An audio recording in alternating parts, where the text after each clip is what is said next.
seorang pasien yang sempat terkonfirmasi positif COVID-19 kecewa dengan pelayanan tim medis dan penanganan COVID-19.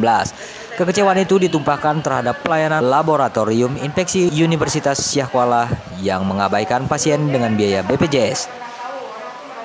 Warga desa Kampung Pinang, Kota Banda Aceh ini mengaku diabaikan petugas.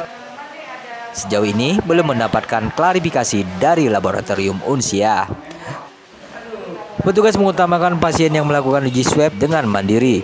Merasa aneh dengan pelayanan, Mahyana pun langsung menanyakan kepada petugas medis, tidak menggubris keluhannya itu.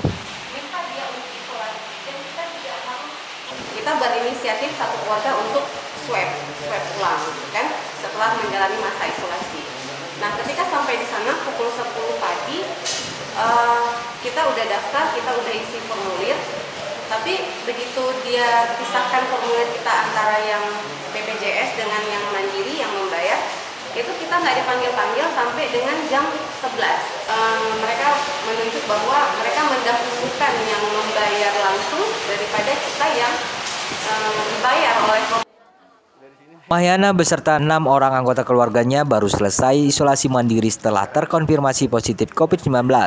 Mereka ingin mendapatkan layanan swab test agar bisa mendapatkan kondisi terkini sehingga nyaman keluar rumah. Mereka pun mendaftar, namun yang mendaftar dengan biaya BPJS baru dilayani petugas setelah pasien mandiri selesai. Mereka pun terpaksa menunggu berjam-jam untuk mendapatkan pelayanan. Sementara itu, Ketua Ikatan Dokter Indonesia Wilayah Aceh, Safrizal Rahman, yang dihubungi via telepon, menerangkan jika laboratorium infeksi Unsia hanya melayani lembaga yang melakukan kerjasama dan pasien mandiri. Sedangkan pasien yang mendaftar menggunakan BPJS mendapatkan pemeriksaan uji swab dari petugas medis di rumah sakit, bukan di laboratorium Unsia ini. Dari Banda Aceh, Taufik Lana melaporkan.